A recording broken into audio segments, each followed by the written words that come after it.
안녕하세요. 정보센터 989 김동수입니다.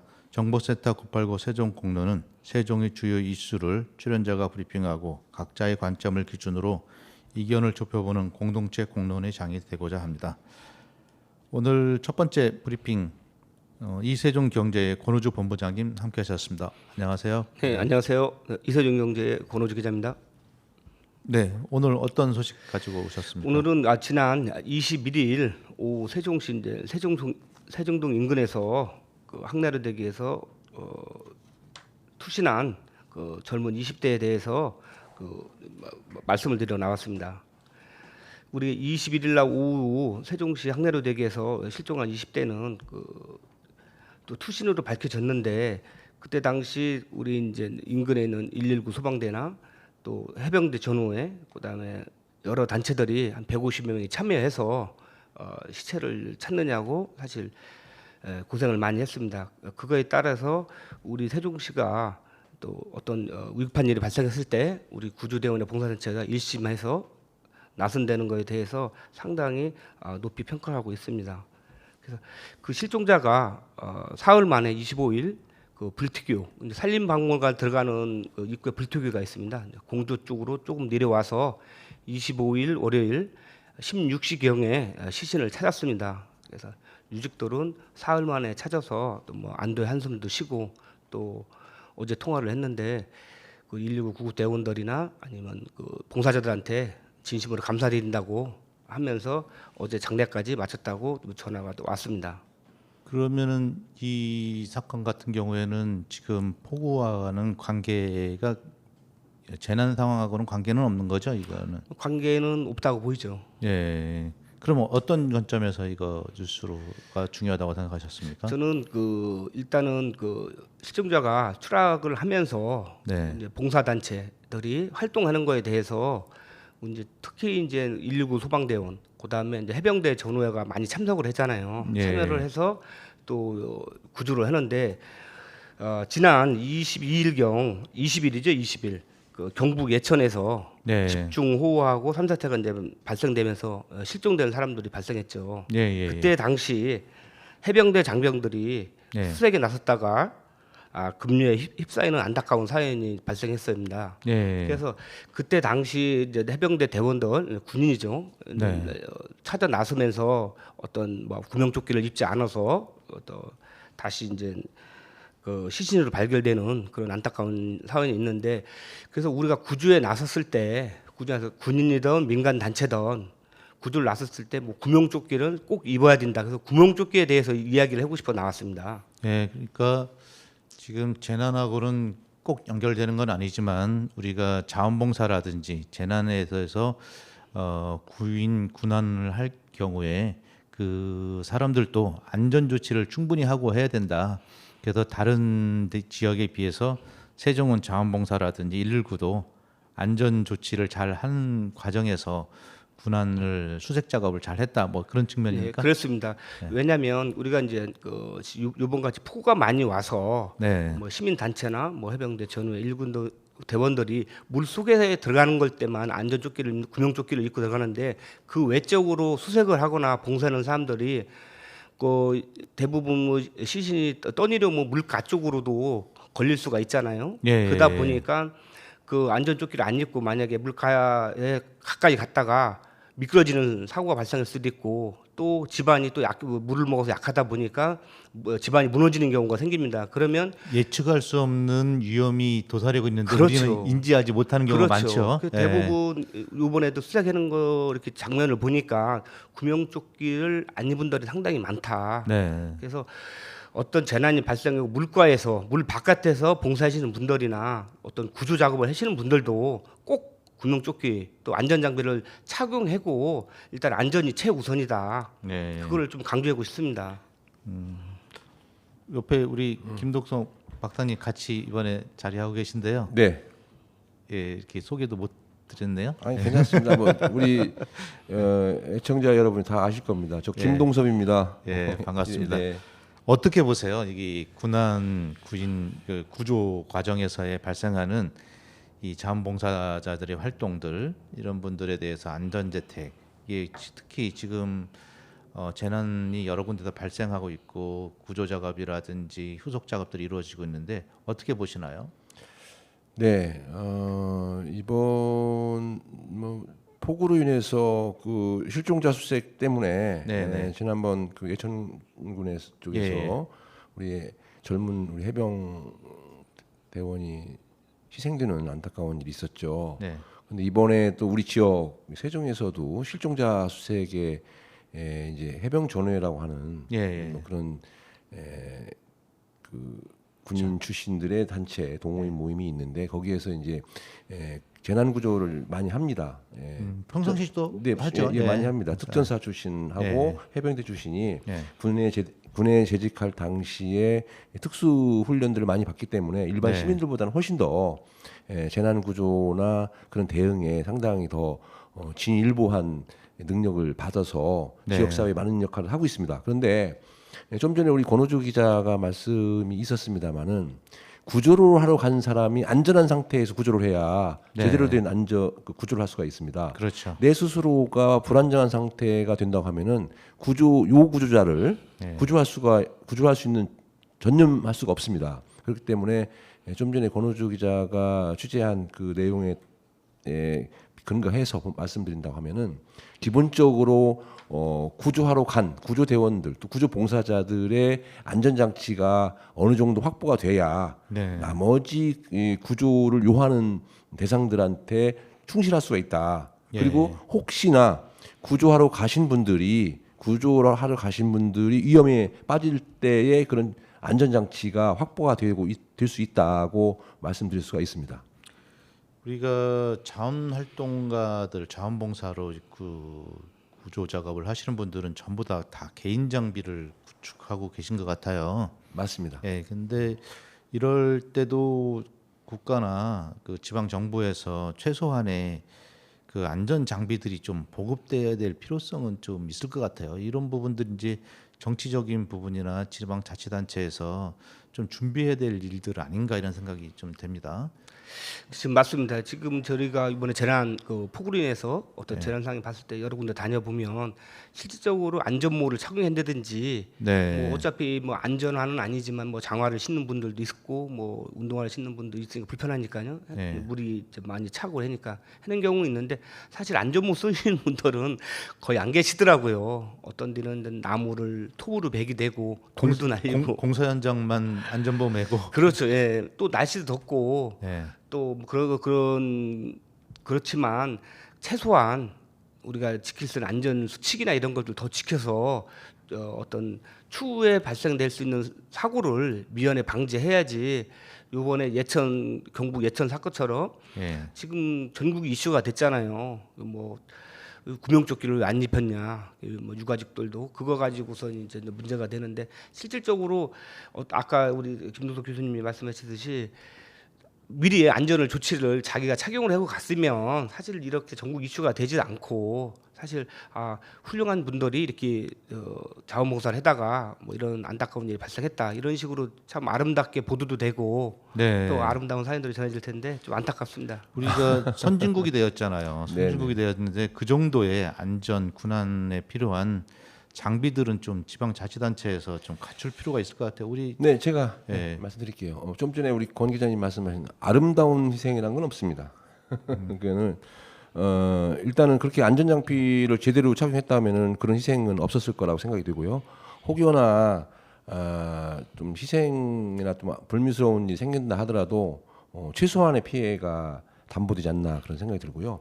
지금 우리 말씀했었습니다마는 기본적인 안전 장비에 대한 거는 그런 재난 구조나 그런 현장에 직접 투입하는 그런 시민 단체든 봉사 단체가 있다는 그런 그 지자체라든가 어떤 그 지방 정부에서는 기본적인 그 장비들을 비치하고 지원할 수 있는 그런 근거를 마련할 필요가 있다고 생각합니다. 그것이 이제 조례로서 준비를 해서 그를 그 해당 단체나 또는 그런 재난 구조에 특화된 그런 협회나 그런 데다가 지원할 수 있는 근거를 마련할 수 있습니다.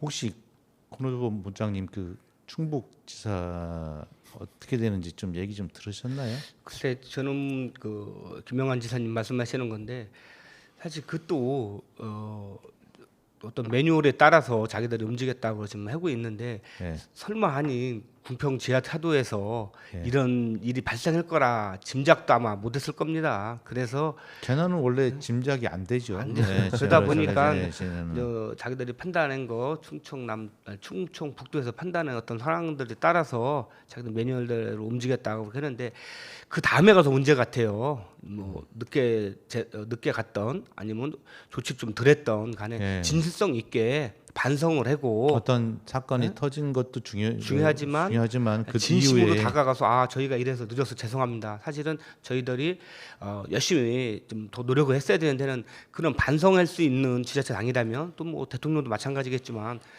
위로 올라가면 올라갈수록 높으신 분들은 그런 반성을부터 또 반성이나 사과가부터 이루어지고 나서 어떤 대책도 또 어떤 조치도 취해야 되지 않겠나 이런 생각을 많이 봅니다.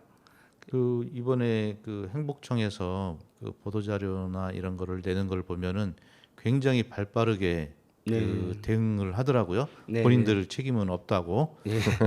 그렇게 얘기를 하는데 이번 상황에 보면은 미안하다는 사람은 없는 것 같아요. 잘못했다는 사람은 어쨌든 거기 희생자가 발생을 했고 그에 대해서 누군가는 뭐랄까 도의적이라고 해야 되나 정치적인 어떤 우리가 민주주의 국가니까 책임을 져주는 사람이 좀 있어야 되는 거 아닌가 이런 생각을 하는데 그런 분들이 안 나타나요. 그래서 어떤 일이 발생했을 때 좋은 나쁜 일이 발생했을 때는 먼저 사과가 필요하다. 사과를 한 다음에 어떻게 됐든 간에 국민들한테 사과를 한 다음에 어떤 얘기를 하면 조금이라도 국민들이 시민들이 이제 호응도 해주고 마음을 누그러뜨릴 텐데요. 할 텐데 일단은 발빵부터 해오면서 저희들은 잘못이 없습니다. 예. 지금 행복청이라 됐던 세종시청이 됐던 충청북도가 됐던 뭐 서로 지금 경찰서가 됐던 뭐 서로 떠밀리기만 하고 있잖아요. 예. 또 어제는 저희가 이제 보도한 내용이 뭐냐면 그 단도로 보도했는데 경찰 쪽에서 왜 우리가 책임을 져야 되냐, 왜 우리만 갖고 그러냐, 이거는 지자체가 잘못이다. 왜 어떤 사고만 나면 우리 경찰들만 가지고선 뭐 훈계를 하고 압수수색을 하고 뭐 어떤 사고만 나면 이 뭐 경찰들이 무슨 죄인이 되는 이런 나라가 어디 있냐 하면서 경찰이 정치력이 제일 떨어지죠.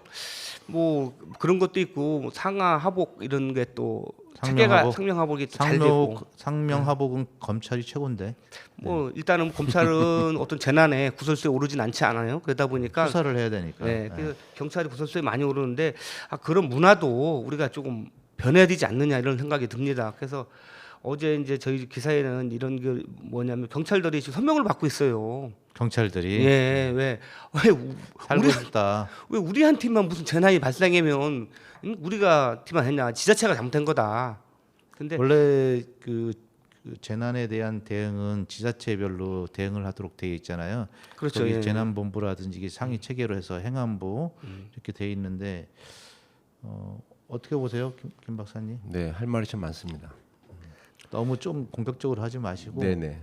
아니 뭐 사실 공격적으로 해야 되는데 정치적 입장에서만이 아니고 네, 그냥 사실관계 중심으로. 네, 김영환 지사의 처신은 상당히 잘못되어 있습니다. 예. 왜 잘못되어 있느냐 하면은 일단 뭐 본인이 보고를 받았든 못 받았든 네. 중요한 게 아니고 딱 그 사건 사고 현장에 재난이 난 거를 인지한 순간에 네. 자기가 무엇을 어떻게 할 것인가 우선순위를 판단해야 됩니다. 예. 그런데 그분은 이 그 오송 그 지하차도 참사 현장을 가지 않고 네. 괴산으로 가셨다고 예. 보도에 나오고 본인도 인정을 했습니다. 네. 또 왜 갔느냐 했더니 한두 명 희생됐다는 보고를 받았지만 뭐 그러면서 갔다는 거예요.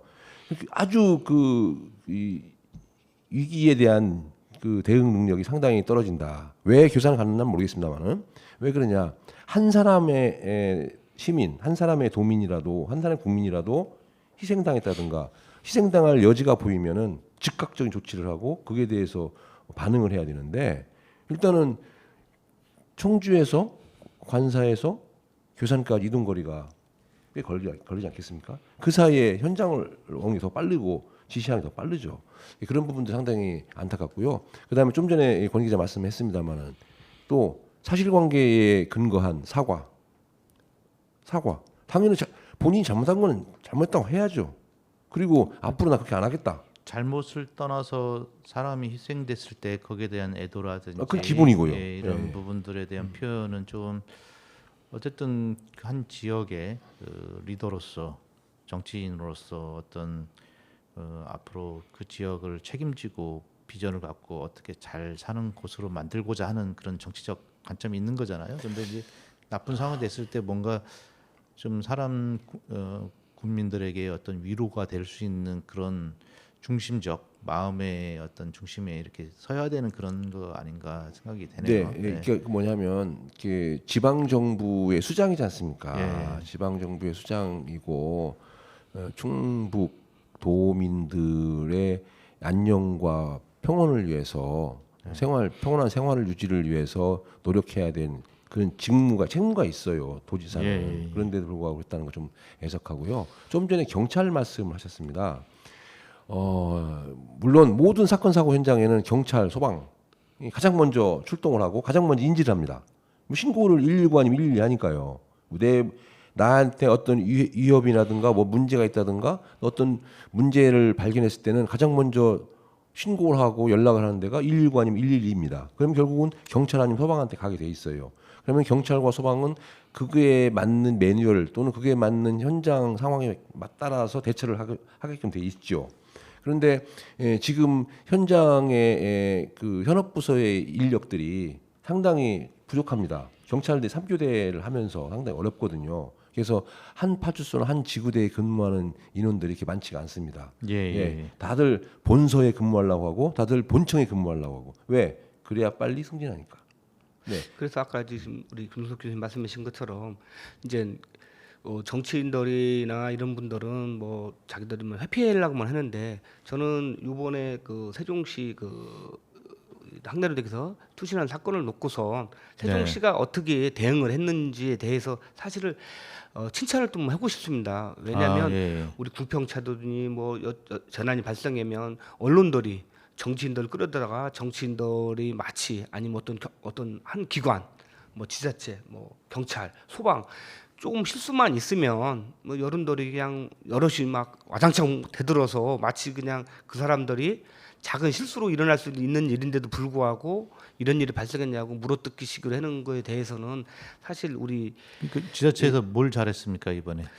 우리 이제 세종시 지자체에서 잘한 것도 뭐 있을 수 있지만 일단은 119에서 대응 자체가 신속하고 또 공조가 잘 돼 있다. 그래서 꼭 세종시뿐이 아니라 다른 지자체들도 뭐 잘 들이라고 생각하는데 이번에 항날의 투신 사건을 보면서 우리 세종시 119 상황실이나 119 구급대원들이 아주 그 매뉴얼이나 어떤 그 조직적으로 움직이고 또 시민 단체들하고 공조하면서 하는 그런 거를 지켜보면서 야, 이 정도면 우리나라 재난 수준이나 이런 우리 119 아까 112도 말씀하셨지만 참 수준급이 아니냐 이 정도면. 그런데 네, 좋습니다. 근데 거기에 최고 의사결정권자가 세종시장이죠. 그 소방서의 네 맞습니다. 책임지는 거고. 잠깐만 제가 말씀드릴게요.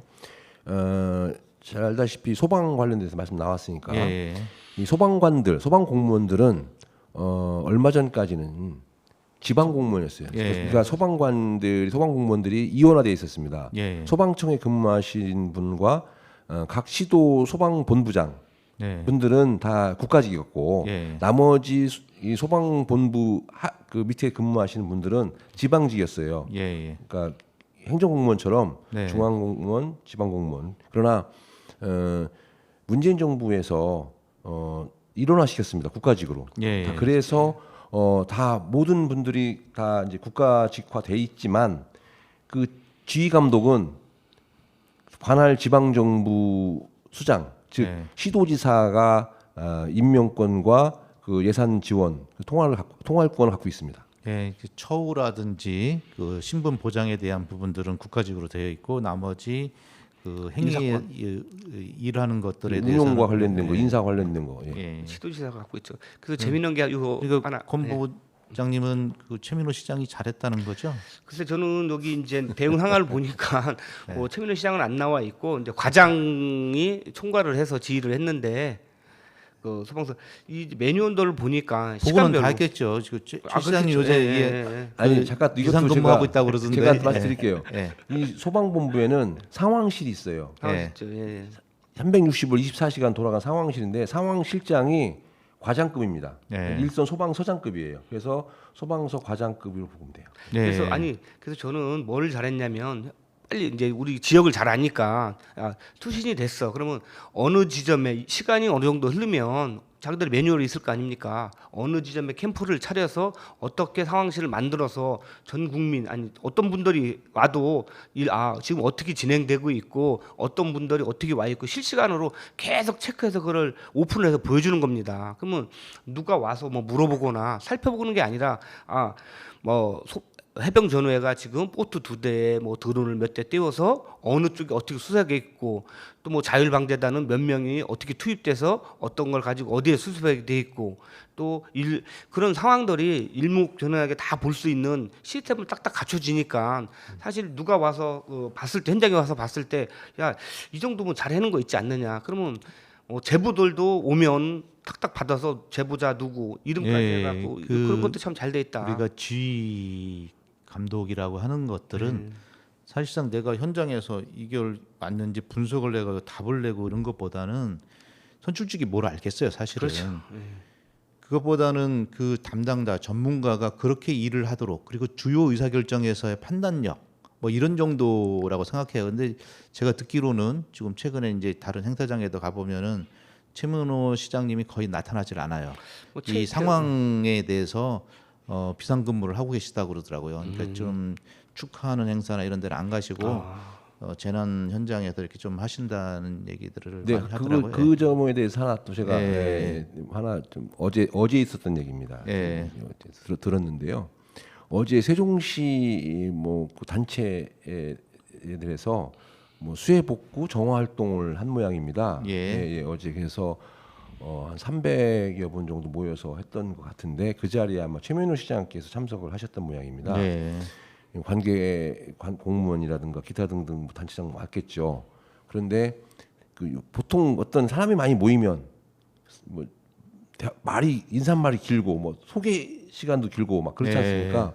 그런데 어제 참석자의 전원에 의하면 인사말 없고 참석자 소개도 없고 봉사하기 전에 의전을 하죠. 거의 하지 않습니까? 그런데 그런 인터벌이 없이 그냥 최민호 시장의 간단한 그냥 오늘 더운데 고생하십니다. 그 정도 코멘트 정도만 하고 바로 아이고 훌륭하시네요. 네네 그 말씀에서 제가 더불어서 들은 말입니다.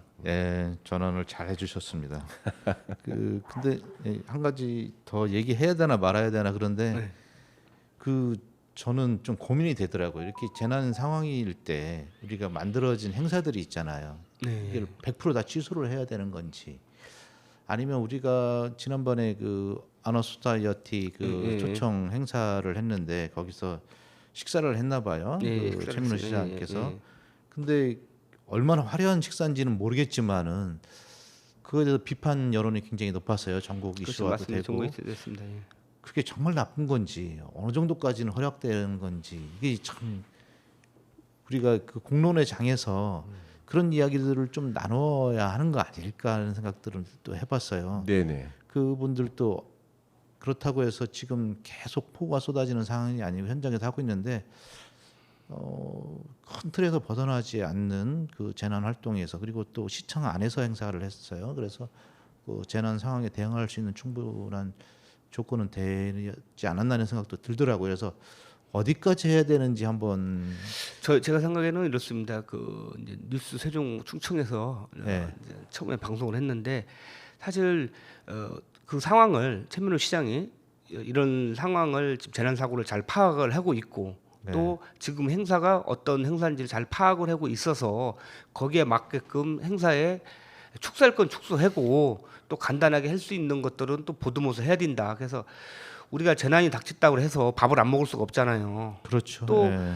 우리가 재난이 했다고 해서 어려운 사람 다른 일들을 해서 행정을 다 올스톱 해놓고 이것만 지켜보고 재난 상황 볼 수 있는 상황은 아니라고 봐요. 사실은. 각자의 역할들이 다 네, 그래서 되어져야 하죠. 그거는 그 여론에서 이렇게도 얘기하고 저렇게도 얘기를 하고 있습니다. 아까 전에 말씀한 것처럼 어떤 재난이 발생할 때도 어떤 여론몰이나 또 어떤 매체마다 얘기하는 게 틀리듯이 저는 사실 최민호 시장이 그 상황을 재난 상황을 잘 알고 있고 네. 그리고 이 행사가 어떤 성격인지 잘 알고 있어서 적절하게 조율을 잘했다고 저는 생각하고 있습니다. 그래서 좀 부족한 점이 있으면 그거는 차후에 뭐 수정도 하고 또 뭐 사과할 수 있는 분 사과해야겠지만 그 최대한 그 행사를 적절하게 잘 활용을 했다 저는 이렇게 생각합니다. 예. 박사님 뭐 네, 어떻게 저는 간단하게 코멘트 한번 해주시죠. 그거에 대해서 한번 할까요? 예. 뭐, 일단은 그 불효불급한 행사가 아니면은 연기를 했어야 된다고 생각을 하고요. 아 예. 만약에 그 참여자들한테 미리 참석 여부라든가 뭐 시간이 촉박하고 그렇다 하면은 사전에 언론과 시민들께 이래서 정말로 할 수 없는 그런 상황이기 때문에 연기할 수 없는 상황, 취소할 수 없는 상황이기 때문에 이렇게 축소시켜서 간략하게 하겠다는 그런 메시지 정도는 필요했다고 생각이 들고요. 두 번째는 식사까지는 좀 그렇지 않나. 안 하셔도 네네. 네. 좋습니다. 우리가 그런 경중을 서로가 그 가려서 이렇게 더 다음번에는 이런 일들이 없도록 더 좋은 그 업그레이드되는 세종이 됐으면 하는 바람입니다. 네. 그러면 여기서 잠깐 우리 권우주 본부장님께서 신청하신 줄리아 이영복의 줄리아인데 네. 이영복 그 가수의 줄리아는 없고 미스터 팡의 줄리아를 듣도록 하겠습니다. 네, 감사합니다. 듣고 잠깐 쉬었다 가겠습니다. 네.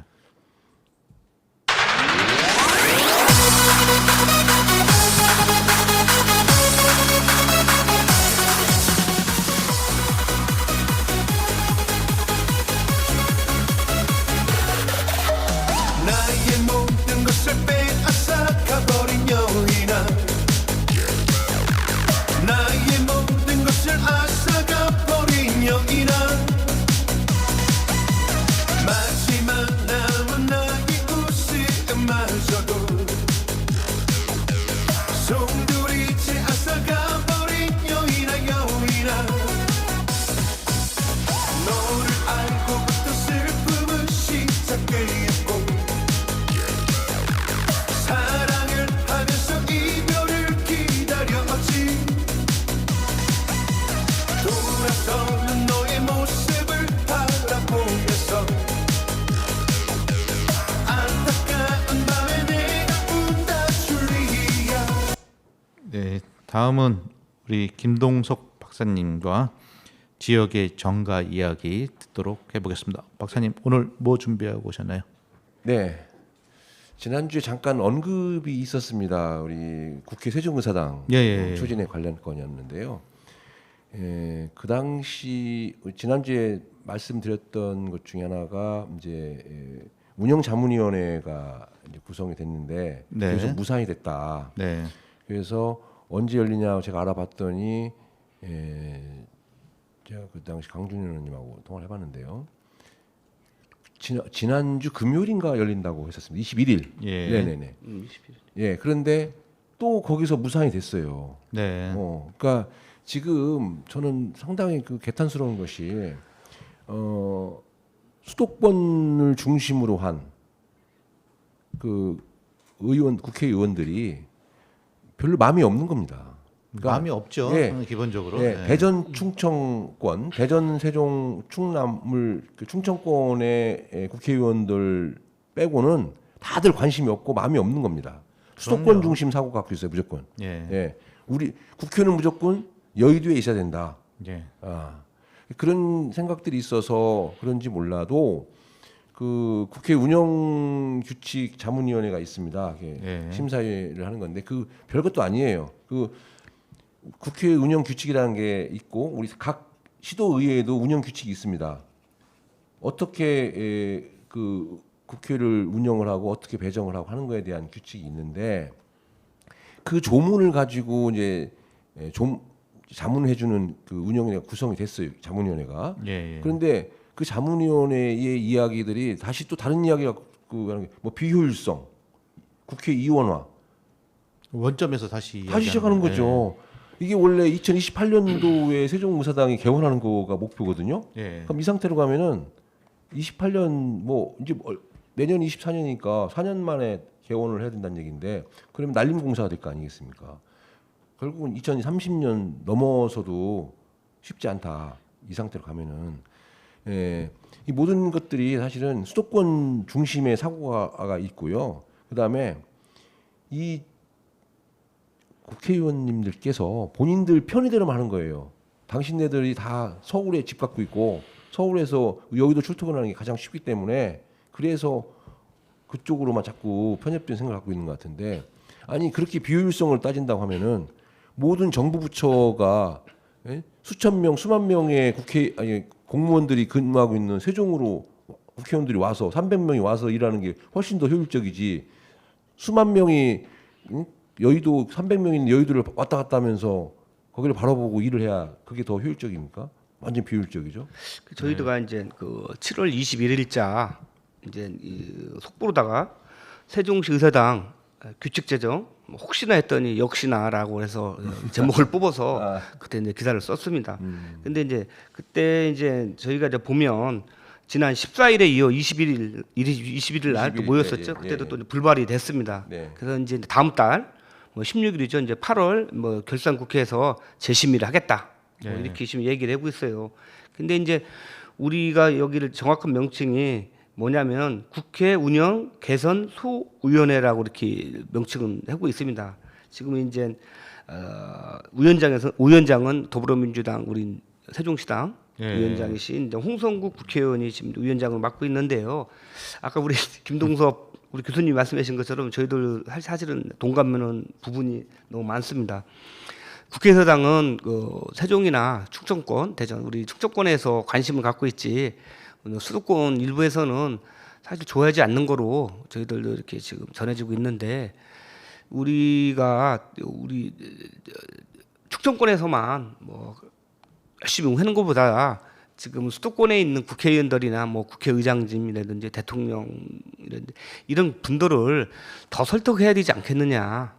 그래야죠. 예. 그래서 지금 뭐 그 전에 보면 그 이춘희 우리 시정 때 보면 이제 행정수도 완성해서 국회 분원이란 말을 많이 썼잖아요. 예. 그때는 지금처럼 뭐 국회 규칙이라는 이런 거 안 썼고 국회 분원이란 용어를 한 오랫동안 썼어요. 사실은 또 그렇죠. 정치인들이 그걸 또 많이 이용해서 정치할 때마다 했는데 내년 총선 때는 어떤 용어가 또 유행될지도 궁금한데요. 실질적으로 우리 저기 충청권에서 계속 떠드는 것보다는 국회의장이든 또 대통령이든 한편으로는 국회 거의 많이 완성 단계라고 해야 되나요? 그렇다 보니까 세종시 시민들이라든지 시에서도 조금은 느슨하게 생각했던 면도 있었던 것 같아요. 뭐 얼마 전에 뭐 그렇죠. 설계비까지 이제 책정해 최 드리고 시장님 나니까. 서울 가서 뭐 다 방문도 이런 시위도 하고 했지만은 좀 더 이렇게 계속해서 관찰과 노력들은 필요한 것 그리고 우리가 국민적인 거잖아요. 국가적인 그 우리 국회가 이전하는 건데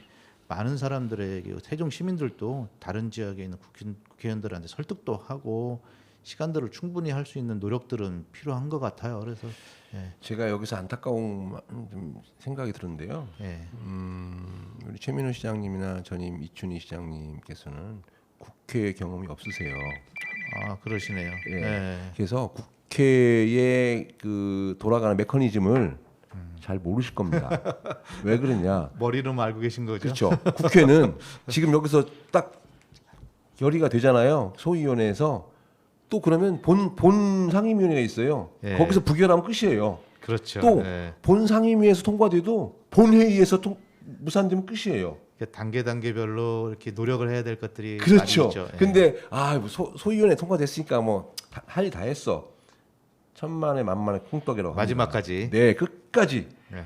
본회의장에서 방맹이 꽝꽝꽝 3번 두들 때까지 끝까지 해야 됩니다. 우리 방맹이 3번 뜯을 때까지 끝까지 시민 여러분과 네. 우리 최 시장님, 공무원 여러분들, 관계자들 노력을 계속 해야 될 것 같습니다. 네, 우리 시민들도 대전 시민도 도와주셔야 되고, 대전 시민, 충북, 충청 도민들 충남, 모두 네, 같이 함께 사실은 이게 전국적인 국민들의 지방 문제고 분권의 큰 축이 되는 거잖아요. 이게 그렇죠. 네, 그렇죠. 그래서 지금 상태에서 비효율이 뭐니 따질 계제가 아닙니다. 왜? 현재 지금 부산이나 대구 이쪽도 저기 전북, 전남 이쪽도 다 혜택을 보는 거잖아요. 그럼요. 입전하게 되면 그렇죠. 왜냐하면 접근성이 가장 좋고요. 네. 그다음에 지방 분권에 대한 기본적인 것이 다 구도가 되기 때문에 그렇고요. 또 한 가지는 자꾸 그걸 반대하는 측에서는 비효율 따지거든요. 자, 그럼 지금에 와서 어떻게 하겠다는 거예요? 그렇지 않겠습니까? 지금 정부 청사가 다 내려와 있잖아요. 세종에 모든 정부 기관 다 내려와 있습니다. 즉 대통령실과 국회와 대법원만 안 내려와 있어요. 윤석열 대통령이 한동안에는 충청의 아들, 공주의 아들 뭐 그런 얘기도 나왔습니다. 네, 뭐 저기 대통령 되셨으니까 네. 적극 행정부에서도 도움이 될 수 있는 부분들을 아니, 빨리 그러니까 제 말씀은 네. 국회의원 300명이 근무하는 그 국회가 세종으로 내려온 것이 더 효율적입니까? 여기 세종청사에 근무하는 공무원들이 저는 효율보다는 수만 명이 여의도로 왔다 갔다 하는 것이 효율을 따지면 논쟁이 많아요. 그러니까 우리 하기로 했으니까 해줘라. 당연히 무조건 그리고 조건 없이 해야 된다. 약속이잖아요. 약속이고 하기로 공약이잖아요. 했으니까. 당연히 하는 거죠. 예. 하기로 했으니까 하자. 조건이 없어야 된다고 자, 생각합니다. 예, 끝까지 함께 힘을 네, 합칩시다. 함께 합시다. 네, 네, 네. 예, 다음 이야기 어떤 게 있을까요? 다음 이야기는 요즘 뭐 여야 네. 국힘당 뭐 민주당 할 거 없이 네. 내년 총선에 사실은 모든 생각과 그 정책과 눈이 쏠려 있는 건 사실입니다. 1년도 안 남았어요. 네네 내년 4월을 기점으로 해서는 이제 얼마 안 남았죠. 그런데 이제 각 당에서 뭐 국힘당에서는 뭐 책임당원이라고 하고요, 네. 민주당에서는 권리당원이라고 합니다. 네. 똑같은 건 뭐냐? 당비를 소정의 당비를 납부하는 당원을 1,000원인가요? 일컬는 1,000원 이상이죠. 일컫는 겁니다. 근데 근래에 이제 민주당은 좀 상대적으로 민주적이라고 할까요? 뭐 경선 과정이라는 걸 좀 많이 시스템에 의한 공천. 네, 시스템에 의한 공천을 많이 하기 때문에 지금 세종 쪽에는 큰 뭐 움직임이 별로 없어요. 두 분의 국회의원에 대해서 별로 안정돼 없는데, 있어요. 예, 아직은 좀 그렇게 보이. 네, 물론 도전자가 약하네. 아닙니다. 지금 수면 아래에서는 네.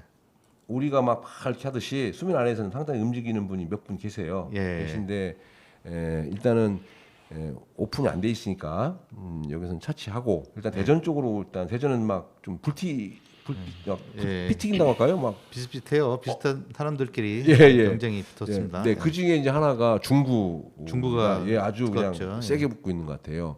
왜냐하면 현재 시당위원장을 맡고 있는 황운하 의원이 지금 네. 중구의 초선 의원이신데 거기에 도전하려고 하시는 분이 박용갑 전 중구청장이세요.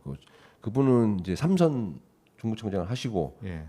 그래서 이제 그만두셨는데 이번에 이제 중구청장이 그 항소심에서 당선 무효를 받았기 때문에 구청장. 그래서 그럼 다시 또 구청장 나갈 수 있다고 유권 해석을 받았어요. 제가 알아봤습니다. 예. 법제처에 유권 해석이 나왔더라고요. 예, 출마할 수 있다. 예. 박용갑 사면님 하더라도 이번 건은 할 수가 있다. 왜? 그 당시에 출마를 안 했었기 때문에 예. 턴을 뒀기 때문에. 그런데 그래서 지역에서는 야 그러면 박용갑 청장이 나가고 황운하 의원이 다시 또 국회의원 나오는 거 아니냐 기대를 했는데 박용갑 청장이 나는 내년 총선을 준비하고 있다. 차근차근 준비하고 있다. 예. 내가 삼선 구청장을 역임했고 또 현재 김광신 구청장이 그렇게 불미스러운 그 상황에 놓였다 해서 내가 다시 사선 도전한다는 거는 어불성설이다. 또 한 가지는 본인이 구청장 할 때 부구청장으로 함께 근무한 적이 있다. 그렇기 때문에 나는 내년 총선을 차근차근 준비하고 있다. 딱 포문을 열어버린 거예요. 그러니까 그 다음 날인가 그게 황운하 의원이 SNS에다가 딱 올렸습니다. 제가 이거 이제 내용을 발췌를 해서 왔는데 어떻게 나왔냐 뭐 여러 얘기가 있는데 그러니까 SNS입니다. 어느 분이 표를 얻을 수 있는 재주가 있을 수는 있고 실제로 선거에서 여러 차례 당선된 경험도 있고 네. 그분을 지지하는 분들도 있을 수 있다.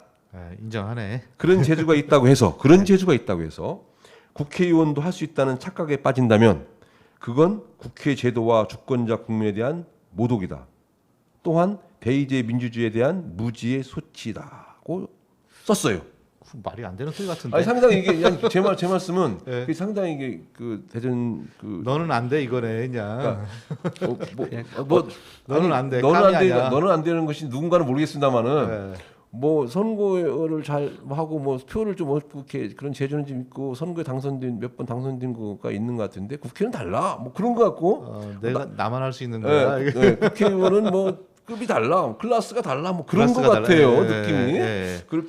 상당히 그래서 이 부분이 너무 아전인수다는 그 여론들이 많아요. 왜냐하면 이게 별로 현직 국회의원으로서 품격 있지는 않네요. 그래서 그런 말에서 상당히 언론에서 많이 나왔고 예. 또 지역 정가에서 있는데 어쨌든 두 분이서 지금 열심히. 권리당원 당원 모집에 아주 열성을 하고 있답니다. 저도 들었어요. 네, 열성을 하고 있다는데. 저도 근데 이제 그 박용갑 전 구청장은 전에 강창희 국회의장님, 강창희 국회의장님의 비서부터 시작해서 보좌관까지 쭉 하셨고 그 다음에 시의원을 하셨고요. 그 다음에 구청장을 3번. 그러니까 중구 구석구석 중구 구민의 숟가락 숫자까지도 알 수 있다는 그런 과한 표현이라면 그 정도까지 있다는 거죠. 이제 그런데 이제 황운하 의원은 이제 그 경찰 재직 시절에 그 중구의 그 어떤 유락 시설 쪽에 좀 많은 그 정형화라고 할까요? 깨끗한 그런 홍등가를 없애버렸죠. 그거에도 많이 했었고 그다음에 유천동 홍등가. 네, 유천동에 대한 홍등가를 좀 많이 일소하는 데 기여했고요. 또 한 가지는 경찰 수사권 조정에 대해서 많이 해서 지역 현안보다는 전국적인 그 네네. 국가적인 차원의 일들의 이슈를 좀 중심에 섰던 것 같아요. 네네. 그 당시 이제 그 경찰 공무원은 국가공직이니까 뭐 어쨌든 그렇게 해서 상당히 좀 빅매치가 되지 않겠느냐 있고요. 또 한 가지는 혹시 김광신 현 구청장이 상고심에서 즉 대법원에서 확정이 되면 당선무효 확정이 되면은 만약에 확정되면은 내년 4월에 동시에 선거를 해야 됩니다.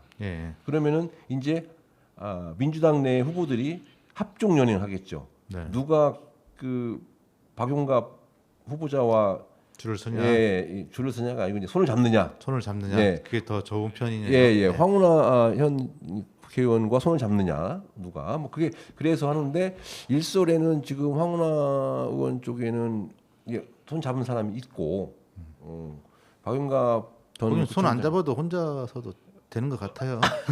박용갑 하여튼 뭐 상당히 좀 그렇게 있고요. 참 그러면 어떻게 권보부장님 어떻게 생각하세요? 글쎄 저는 뭐 지금 우리 김동섭 교수님 말씀하시는 거 경청하고 있습니다. 그런데 이제 세종시에서는 사실 이제 내년 총선을 보면 뭐 엊그저께 있었던 일이죠. 세종시당 위원장을 이제 뽑기로 해서 이제 송하영 위원장인데 당협위원장이 이제 세종 시당 위원장으로 당선을 됐는데 그때 참 재미난 일이 뭐였냐면 이제 세종시는 국회의원이 없잖아요. 북촌 쪽에는. 그래서 이제 을구는 송하영 위원장이 당협위원장을 맡고 있고 갑구는 지금 사구당이라 해서 지금 위원장이 없는 상태였어요. 그래서 이제 뭐 경선을 했느냐, 뭐 추천을 했느냐 이런 말들이 많이 나왔는데 결국은 추대로 해 가보자. 그렇게 이제 해서 뭐 기자회견되고 뭐 여론에도 많이 나왔는데 막상 당일날 닥치니까 다른 사람들이 후보에 등록을 하다 보니까 4명이 이제 등록했다가 이제 한 분은 그날 사퇴하고 3분이 이제 경선을 하는 이런 어처구니 없는 일이 좀 생기면서 지금 뭐 국힘에 있는 그 당원들이나 누구 있나요? 지금 뭐 우리 이제 송하영 을구 당협위원장 그다음에 송동섭 또 여기 이제 반석동에서 이제 시의원으로 출마했었던 분하고 전국 의원이기도 하죠. 그다음에 저기 갑자기 생각이 안 나죠. 하여튼간 그분 세 분이 나왔는데 또 결과는 이제 압도적으로 송영우 위원장이 당선은 됐어요. 근데 네. 그 과정이 좀 정치가 앞다르고 뒤다르다. 예? 같이 이제 추대를 해놓고서 막상 닥치니까 이제 서로 이제 후보에 경선에서 또 국힘 당원들은 사실 그걸 보고 사실 많이 안 좋게 생각했죠. 역시나 예? 수준이 아직도 이 정도다. 아니, 경선을 해야지 맞는 거죠. 근데 이제 기본적으로 이게 어떤 형태든 지금 시당위원장을 맡으면 4개월밖에 못 되잖아요. 그렇기 때문에 논란이 많았어요. 그렇죠. 예, 예. 그 이야기는 좀 다음에 하도록 하고요. 뭐 또 새롭게 그 유성구에 네. 경선이 치열하다고 그러던데. 아, 예. 지금 대전의 선거구가 국회의원 선거구가 7개, 예. 7군데가 있고요. 7개 선거구가 있고 세종에 좀 전에 말씀드렸다시피 2개 선거구가 있습니다. 예. 예, 그 중에서 대전에는 7개 선거구 중에서 2개 선거구가 상당히 지금 치열하게 되고 있는데 좀 전에 말씀드렸던 중구 선거구, 예. 그다음에 유성을 선거구입니다. 예. 유성을 선거구는 현재 국회의원은 이상민 예. 의원인데요. 5선입니다. 네. 5선 4, 5, 20년 동안 이제 하셨죠. 그런데 지금까지 내리 5선을 하셨어요. 예. 그러니까 한 번도 국힘당 쪽에서 한 적이 없죠. 전신인 뭐 새누리당, 신한국당 뭐 다 포함해서 한 적이 없습니다. 그런데 이번에 허태정 전 대전시장이 출마를 굳혔다는 소문이 있습니다. 소문이. 네네. 근데 제가 어제 잠깐 차를 한잔 마셨었거든요. 네. 근데 느낄 수 있었어요? 예, 확실히 저한테 말씀을 하셨어요. 예. 유성글로 출마하겠다. 예. 예, 지난번 지방선거, 작년 지방선거에서 현 이장호 대전시장한테 좀 석패라고 하죠. 예. 아깝게 낙선을 하시고 한동안 두문불출하셨고 예. 그러다가 좀 올해 들어서 조금씩 이제 활동을 좀 하시다가 아마 주변 분들한테 많은 말씀 얘기를 들었나 봐요. 이런저런 조언을. 그래서 정치를 계속 할 것 같으면 내년 국회의원 나가서 계속 이어갔으면 좋겠다는 조언이 대사 주셨답니다. 네. 그래서 그런데 이제 서구갑이냐 유성을이냐, 그러니까 서구갑은 이제 전 국회의장이신 박병석 국회의장님이시라 벌써 6선에 국회의장 하셨기 때문에 관행대로라면 뭐 불출마하시지 않겠느냐는 그런 기대치에 의해서 민주당에서 가장 영향력이 좀 당에서 지지를 덜 받는 사람이 이상민 의원이죠. 그렇게 했는데 이제 또 유성을에는 이제 이상민 의원께서 이제 당과의 어떤 당의 정책이나 방향, 가치나 이념을 약간 당론을 벗어나는 그런 언행들이 좀 있다 보니까 당원들로부터 또는 당 지도부로부터 상당히 조금 그 마무리를 좀 해야 돼요. 아웃사이더 같은 느낌이 있었고, 그래서 당원들로부터 제외시켜야 된다. 다음 총선에서는 그렇게 여망을 허태정 전 시장한테 아마 전달한 것 같습니다. 그래서 허태정 시장께서 아마 그럼 그 당원들이 요청한다면 당원들의 요청을 부름을 받사와 네, 그래서 한번 출마를 해보겠다. 하겠다. 네, 있습니다. 그래서 전체 당원들은 아니고 일부 당원들의 네, 일부 당원들인데 전체 당원을 다 포괄할 수 있을 것 같습니다. 그런데 두 분이서 이제 그 경선해야겠네요. 경선할 것 같은데 모르겠습니다. 그거는 모르겠는데 어쨌든 지금 현재 아까 말씀드린 당원 모집에 아주 엄청나게 혈안이 됐다. 당세는 더 강화되겠네요. 네. 내년 총선을 보면 이슈가 뭐냐면 그 여당이든 민주당이든 국힘이든 지금 이제 삼선 의원들은 좀 험지에 나가라. 신인 정치인들이 좀 할 수 있게끔 해라. 그래서 얼마 전에도 이제 민주당 그 당원들하고 그건 없어졌답니다. 없었대. 그래서 네, 국힘에서도 뭐 지금은 좀 말들이 좀 많이 나와서 이게 왜 그러냐면요. 네. 잘 모르시는 다들 잘 모르시는데 국회의원들이요. 일단 우리 대한민국 국회를 움직이는 법을 만들어요. 그래서 아무리 좋은 얘기 해줘도 거기서 김동석 통과 안 되면 박사님 끝입니다. 젊은 태양 들으면서 마무리하겠습니다. 네, 젊은 태양입니다.